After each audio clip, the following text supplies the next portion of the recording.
Hi, welcome to 5 Minute Monday. This is Tommy Harden. Hope you had a great week. Last week we talked about tom tuning. This week we're going to change the head on the snare, and I think what we're going to do is we're going to talk probably over a couple, 3 weeks on the different pitches of the snare. The snare is arguably probably the most versatile and I don't want to say most important because they're all important, but it's probably one of the key elements of your drum kit. So today what we're going to focus on, we're going to change the snare head. We're going to focus on like a cracky sound, like a crack snare. So we won't do the next week. We'll do like the mid sound and a thud sound. Pretty much, in my experience, what I like to do, I have 3 basic snare sounds. I've got a crack sound for a real high energy tracks, a thuddy sound like a 70s wallet kind of sound, more for ballads, but I still use those for up songs. And then there's like an in-between where it's got a crack, but it's also got some low end. So and today we're just going to focus on the crack sound. So let's go ahead and change the head. Okay, the heads that I like to use on the snare, everybody likes to use a different kind of head on the snare. I like to use emperors, and I use coated emperors. And I like the coating because if I ever want to do brush stuff, you can hear the brush sound. The white smooth heads don't work. The clear heads don't really work. Coateds are great. The emperors last forever. So just like last week, we're going to basically do the same thing that we did last week. Going to hand tighten this down. This one may be a little harder to hand tighten down. While I'm tightening this down, let me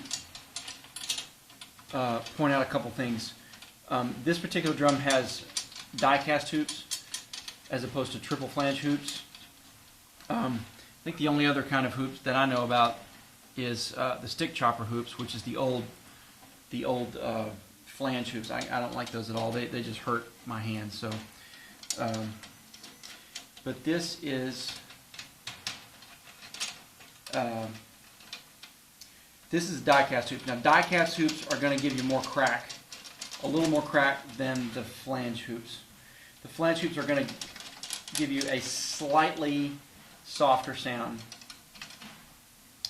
And I've got both. I've got drums with die-cast. I've got drums with flange hoops. This particular drum has the die-cast. This is a chrome over brass snare. This is the Paul Lime Yamaha model.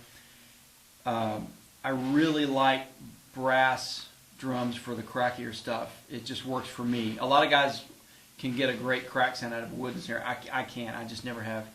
So, and I've got about 4 or 5 of these different types of chrome over brass. I've got an old 1920s Ludwig that's just beautiful.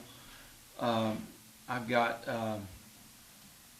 one made by a company called Joyful Noise they're just phenomenal drums.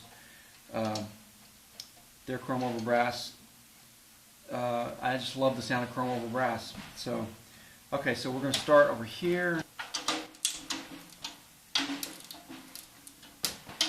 Okay, we'll check tension while we're going around.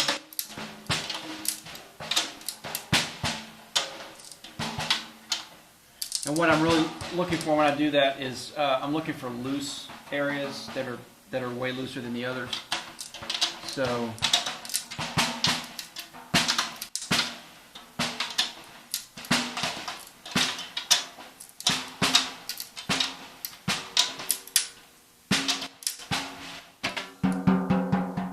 okay.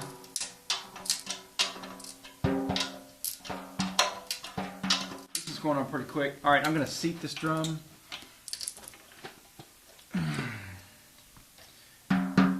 All right, so let's see where we are. Put that mic right here. Okay, that's a little high.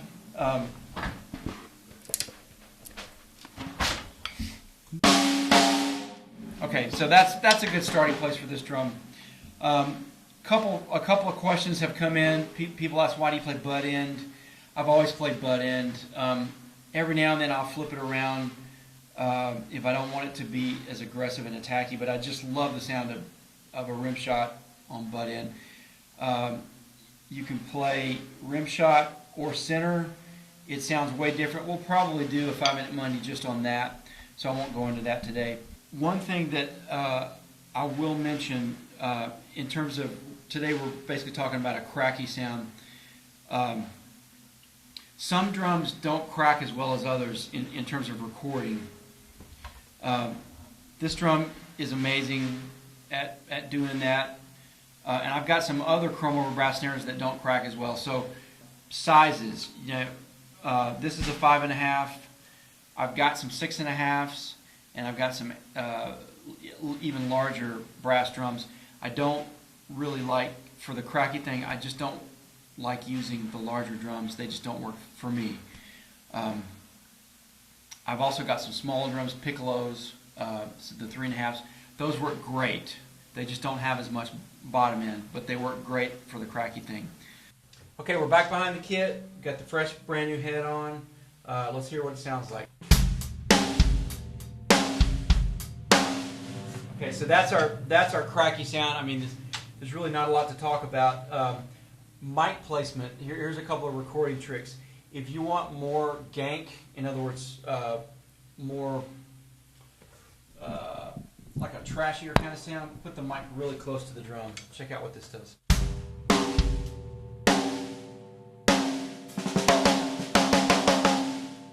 So if the snare is ringing too much, now when you first put a head on, it's not going to ring, but once it seats, it's going to ring more. So if you get the mic really close to the drum, you're going to get a lot of ring. I actually had an engineer the other day say, the snare's ringing too much. I looked down, the mic is like right on top of the head. He's like, get some tape out. And I said, well, check this out. So I moved the mic, and I usually ask before I move a mic if it's okay, just studio etiquette. I moved the mic to about right here, and I said, well, check this out. And if you get the mic about that far away, a lot of that ring, probably most of it will go away. Not all of it, but most of it. And then you can, if you still have too much ring, you can throw a little bit of moon gel on there, or some duct tape, or gaff tape, or whatever. I like to use gaff tape.